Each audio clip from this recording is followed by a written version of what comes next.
Bonjour, aujourd'hui nous allons parler d'un test de petit téléphone Android, entrée de gamme, milieu de gamme, à savoir le Sony Ericsson Xperia Re. Je parle plutôt des téléphones entrée de gamme, milieu de gamme Android, parce que c'est plutôt le secteur qui m'intéresse. Si vous cherchez du haut de gamme, dernier cri, vous dépensez 400, 500, 600 euros, vous allez voir les derniers tests sur internet, vous trouverez sûrement votre bonheur. Mais moi ce qui m'intéresse, c'est les appareils plus accessibles. Et donc ce téléphone-ci est un petit appareil de 2011, très intéressant. Je vais vous expliquer pourquoi c'est une excellente affaire. Parce que actuellement, on le vend aux alentours de 200 euros, donc été 2012. Tout d'abord, parlons de sa taille. Excusez la qualité de la vidéo puisque je filme avec ma webcam.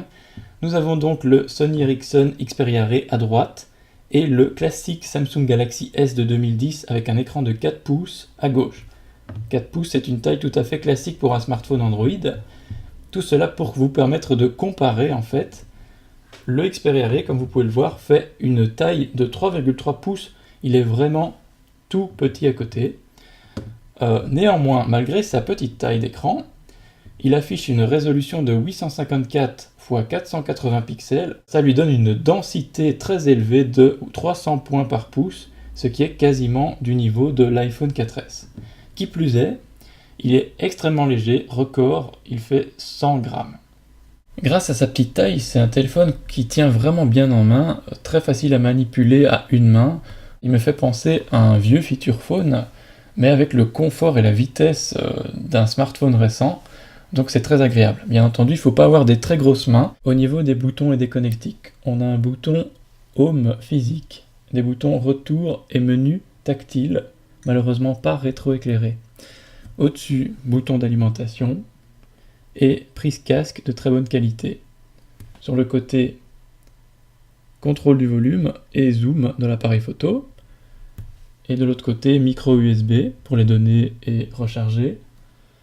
Et de l'autre côté, donc, nous avons le capteur photo et un flash. À l'intérieur de la bête, on trouve une batterie de 1500 mAh, ce qui est très élevé pour un téléphone de milieu entrée de gamme.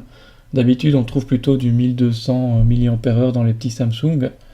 On a aussi une carte micro SD de 4 Go qui est incluse. Niveau autonomie, le téléphone tient un peu plus que la moyenne, je dirais 1 jour et demi en utilisation intensive, grâce à la batterie de grande capacité, le processeur assez économe en énergie et l'écran qui est plus petit que la moyenne. Concernant les couleurs, il n'y a pas à dire Sony sait y faire en écran.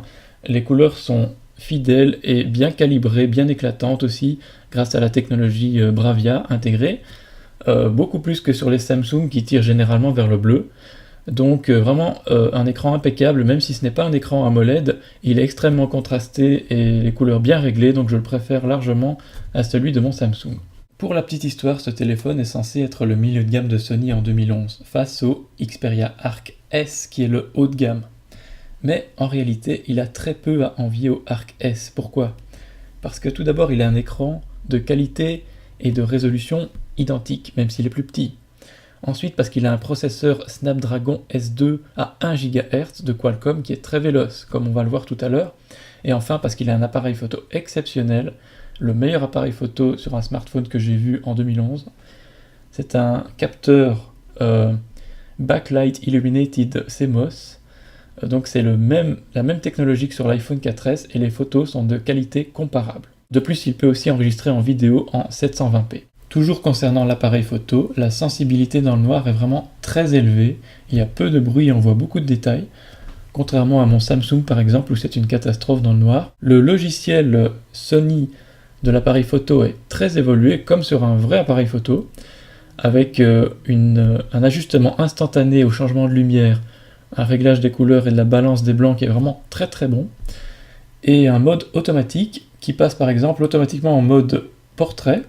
Vous voyez, il cadre mon visage, il fait bien sûr la mise au point automatiquement. En plus, le temps de prise de la photo est très rapide.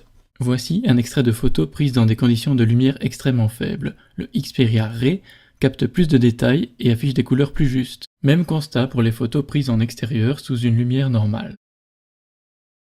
Coucou, à présent je me filme avec la caméra du téléphone pour vous montrer qu'il vous permet de filmer en 720p avec autofocus continu et stabilisation d'image. plutôt pas mal, hein, surtout sachant que la luminosité ici est assez faible. Mais c'est pas tout, il a également une deuxième caméra de façade pour les conversations vidéo, alors que le Xperia Arc S, donc le haut de gamme de l'époque, n'en avait pas. Donc il est mieux équipé. En plus de ça, il a un deuxième microphone ici, qui permet d'annuler le bruit lors des conversations téléphoniques, et elles sont vraiment d'excellente qualité audio. Malgré sa petite taille, le haut-parleur intégré au téléphone offre un son très puissant grâce à la fonction X-Loud activée par défaut. Mais c'est surtout la qualité exceptionnelle de la sortie casque qui ravira les audiophiles. Et je n'en attendais pas moins de la part de la marque qui a créé le Walkman. Passons maintenant à l'aspect logiciel. Alors ce qui est vraiment très intéressant, c'est que ce petit téléphone, qui coûte un peu moins de 200 €, eh bien il est livré avec Android version 2.3, et il peut être mis à jour directement via le logiciel Sony Ericsson sur votre PC vers Android 4.04. Et la version 4.04 de Sony Ericsson est vraiment bien optimisée sur cet appareil. Il est très fluide et surtout l'utilisation mémoire est très très bonne. Il utilise même mieux la mémoire que mon Samsung sur lequel j'ai pas mal bidouillé. La couche Sony Ericsson livrée par défaut est ma foi pas mauvaise, en tout cas vachement meilleure que sur les premières versions, les premiers appareils Sony Ericsson sous Android. C'est pas aussi bon que HTC Sense, mais c'est certainement meilleur que sur les Samsung. Parlons chiffres, je ne sais pas si vous voyez bien les écrans, mais sur le Samsung Galaxy S, j'ai fait tourner le benchmark Antutu version 2.9 sur une ROM CyanogenMod 9 avec un kernel optimisé, et j'obtiens un score maximum de 3098 points. Sur le Sony Ericsson Xperia Ray, j'obtiens sur la ROM standard un score de 3174 points. Avec une ROM CyanogenMod 9, j'arriverai sûrement à un score plus élevé. Dans la pratique, en 3D, il est un petit peu plus lent, il faut savoir qu'il y a un peu plus de pixels affichés sur l'écran. Et en 2D, par contre, il est un peu plus rapide. Mais c'est surtout en performance CPU qu'il est beaucoup plus puissant. Ça ne se voit pas dans ce test-ci, mais dans le test Linpack, que j'ai également fait tourner sur les deux téléphones, j'arrive à 18 points sur le Samsung et à 32 points sur le Sony Ericsson. En ce qui concerne l'aspect bidouillage pour les geeks ou ceux qui en connaissent, sachez que ce téléphone est très bien supporté par la communauté, il existe de nombreuses ROM et de nombreux kernels, et Sony Ericsson vous permet de déverrouiller gratuitement le bootloader du téléphone via leur site.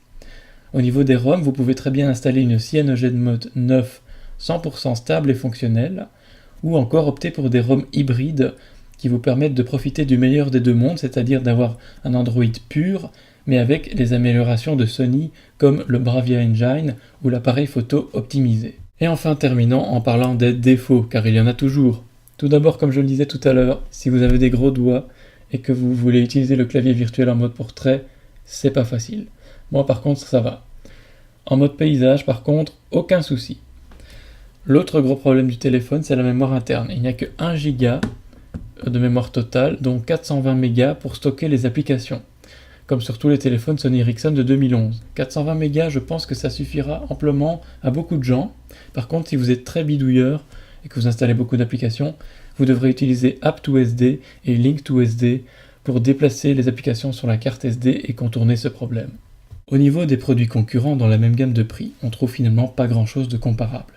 Chez Samsung, on a les Samsung Galaxy Geo et Ace à 150-200 €, qui ont un appareil photo minable, un écran de faible densité et faible qualité, et pas de mise à jour Ice Cream Sandwich, sans compter que le processeur est plus lent.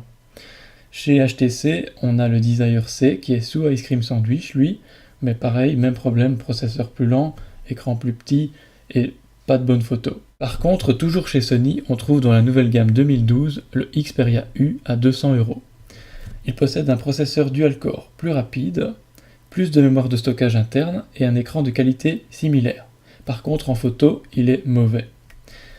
La mise à jour Ice Cream Sandwich arrivera également plus tard dans l'année. Donc si vous privilégiez la photo et un appareil de petite taille, prenez le Xperia Ray. Sinon, vous pourriez être intéressé par le Xperia U. Voilà, je vous cache pas que je l'aime bien ce petit téléphone.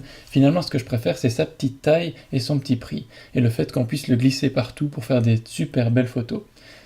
Sans parler du fait que c'est un lecteur MP3 tout à fait capable et qu'il a un écran d'une qualité exemplaire. Alors qu'est-ce que vous attendez? Allez l'acheter. Bon, on se retrouve pour une prochaine vidéo. Salut!